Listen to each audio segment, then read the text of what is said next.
Can I just ask, subsequently the reports that you were the author of, these two reports, you were the principal author, is that right? Correct. They found their way on the front page of The Australian?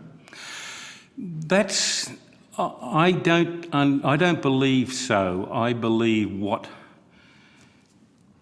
that some elements, well, I know some elements of them did, because the front page of The Australian actually had a photograph of one page, which I recognised because it had a typo. I have an unfortunate habit. When I type the word officer, I mistype it always, and so it was an early draft which appeared on the front page because it had my typo. And without going into too much detail, as a result of that, you were charged under the Crimes Act? Section 70, subparagraph 2. Which is the release of unauthorised information. The unauthorised release of. Unauthorised release of information. Correct.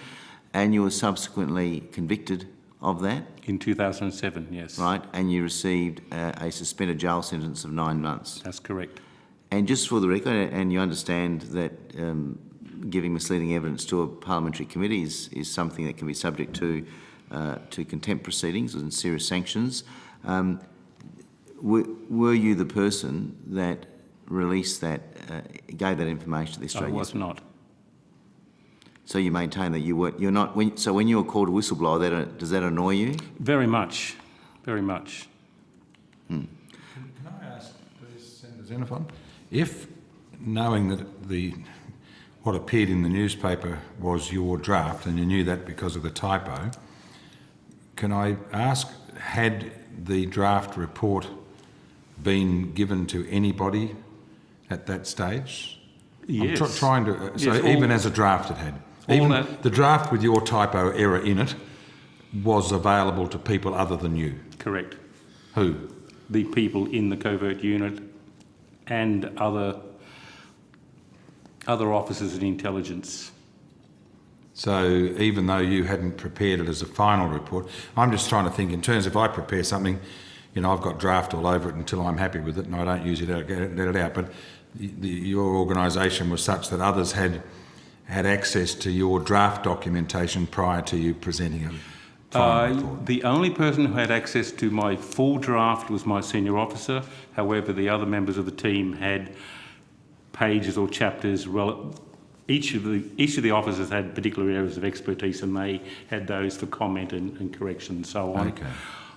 I don't believe that the officer in intelligence had the full draft report. I can't say for certain. But the one that eventually got rejected was not a draft, was it? No. It was your final and full report. Correct. Thank you. Thanks, Spencer. Anyway, so I just wanted to clear that, because I know you do get concerned when people call you a whistleblower, because you say... I wish there were another word for it. Yeah. So in terms of, as a result of the publicity in The Australian, the Howard government commissioned Sir John Wheeler, the Right Honourable Sir John Wheeler from the United Kingdom, an expert in airport security, to prepare a report. That's correct. In 2000, that was in 2005.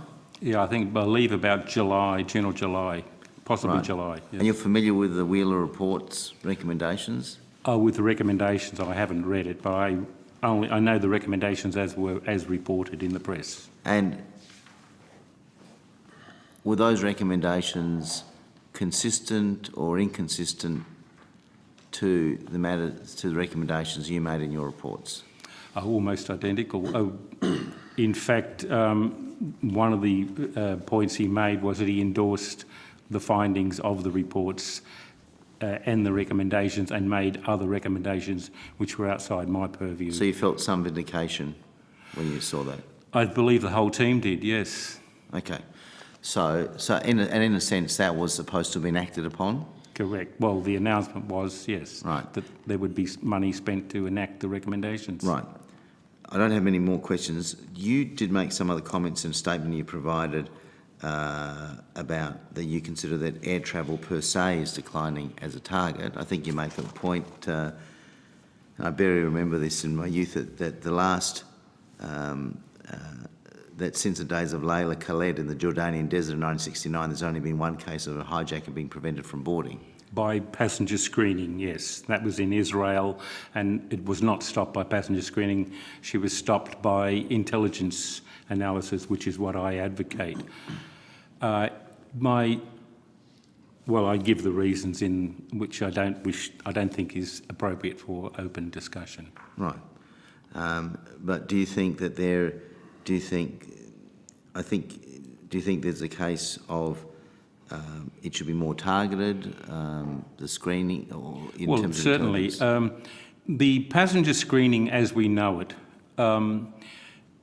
is about it's about doing something. This is something, therefore we have done something. It is not effective. In fact, it is deleterious, I believe.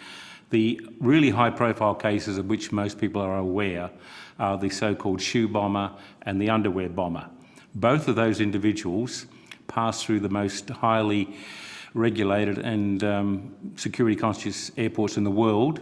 In the case of the underwear bomber, he passed through 4 of them on interchanges. That is Heathrow in Britain and Schiphol in Netherlands.